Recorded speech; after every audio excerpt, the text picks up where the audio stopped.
Hello mọi người, hôm nay chúng ta sẽ cùng nhau móc một mảnh bí ngô như thế này nhé. Với mảnh bí ngô này thì các bạn có thể dùng để làm kẹp tóc, trang trí cho mùa lễ hội Halloween hoặc là dùng để làm cái áo cũng được nhé. Bây giờ thì chúng ta sẽ cùng nhau móc luôn. Mình sẽ sử dụng len Susan 5, kim móc 3mm. Đầu tiên tạo một nút thắt, sau đó lên 3 mũi xích. Tiếp theo chúng ta sẽ xoay dây bính lại, móc một mũi trượt vào chân móc đầu tiên này.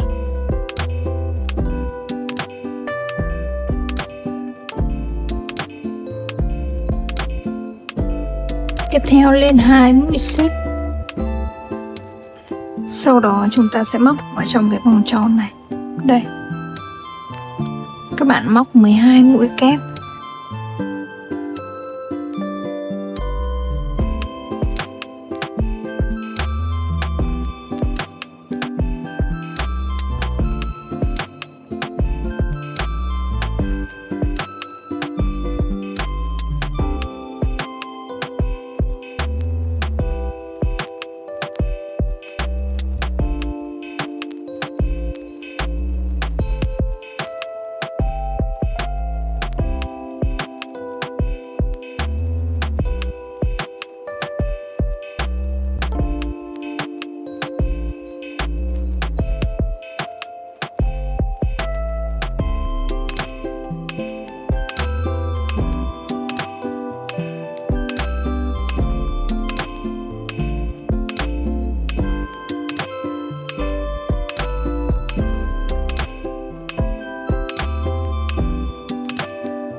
Sau khi đã móc xong 12 mũi kép rồi, chúng ta trượt mũi vào chân móc đầu tiên để kết hàng.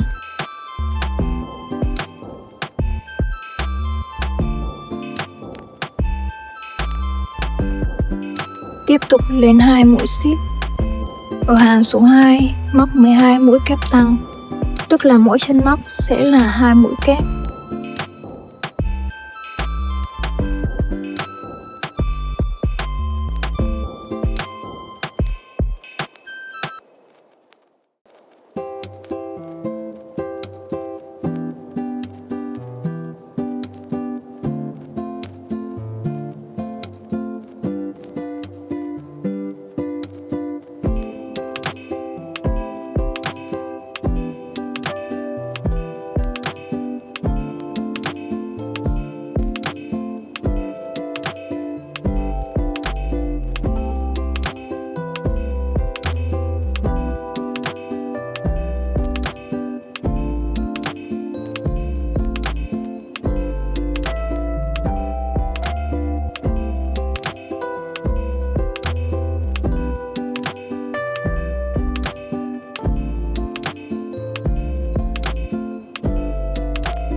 Sau khi đã móc xong 12 mũi kép rồi, trượt mũi vào chân móc đầu tiên này để kết hàng.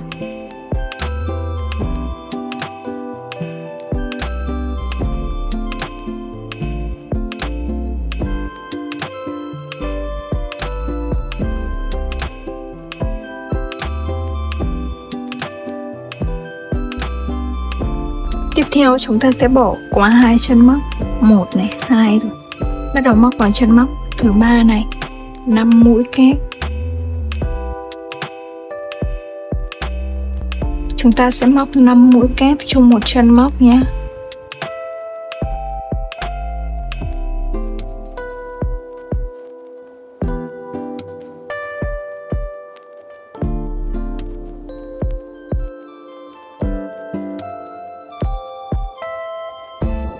Tiếp theo, chân móc kế tiếp, móc 1 mũi kép.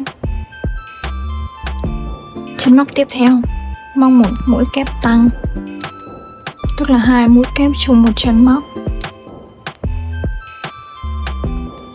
Tiếp tục 1 mũi kép ở chân móc kế tiếp. Chân móc tiếp theo, 1 mũi kép tăng.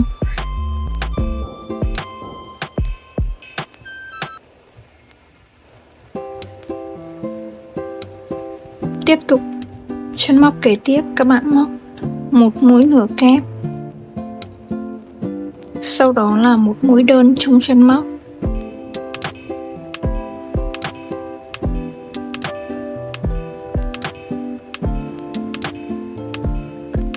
Chân móc kế tiếp móc 1 mũi đơn.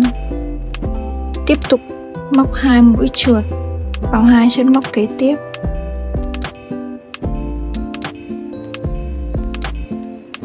Chân móc tiếp theo móc 1 mũi đơn. Tiếp tục chân móc tiếp theo móc 1 mũi đơn.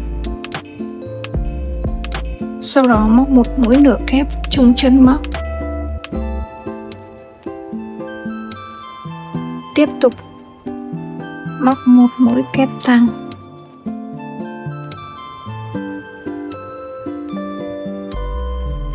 Chân móc kế tiếp 1 mũi kép. Chân móc tiếp theo 1 mũi kép tăng.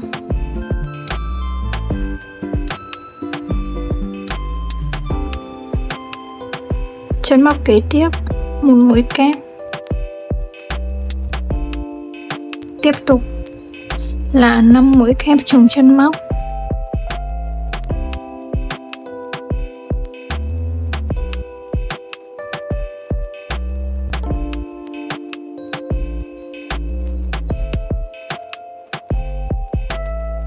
Ở mũi kép cuối cùng này chúng ta sẽ đổi sang lên màu xanh.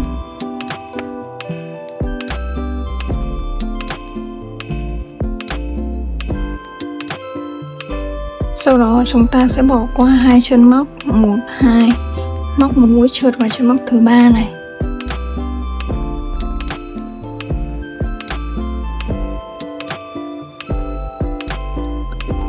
Tiếp theo, chúng ta sẽ móc 3 mũi nửa kép trụm đầu.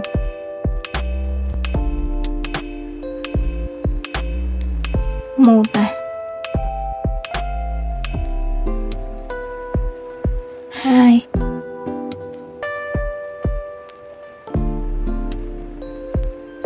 3. Sau đó kéo len qua tất cả các vòng len ở trên kim móc.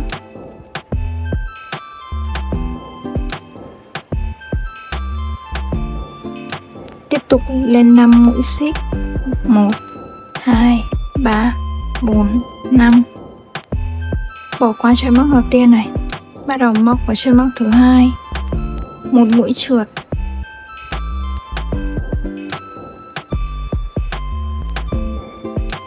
Tiếp tục là 3 mũi trượt nữa.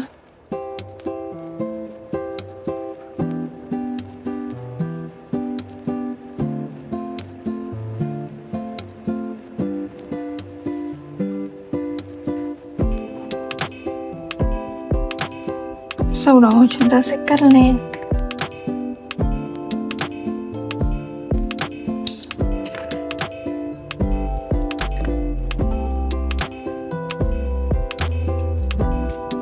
Tiếp tục chúng ta sẽ sử dụng kim để khâu lại.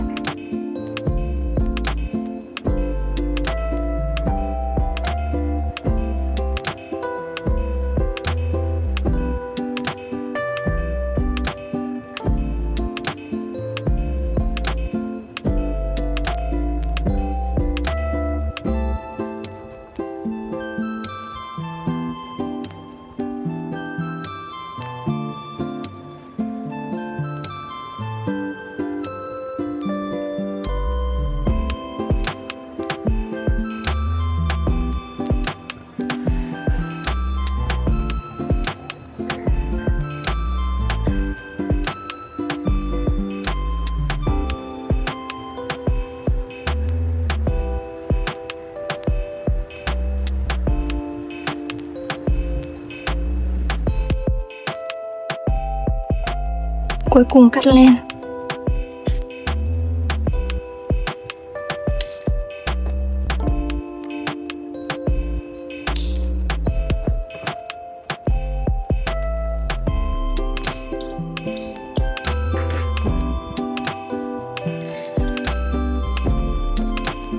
Như vậy là chúng ta đã móc xong một cái mảnh hình quả bí ngô như thế này rồi. Các bạn lưu ý là chúng ta móc lỏng tay thôi nhé. Mình móc chặt tay quá nên là cái sản phẩm nó hơi bị cong như thế này. Các bạn móc lỏng tay thôi, hoặc là các bạn có thể luồn dây kẽm vào cũng được.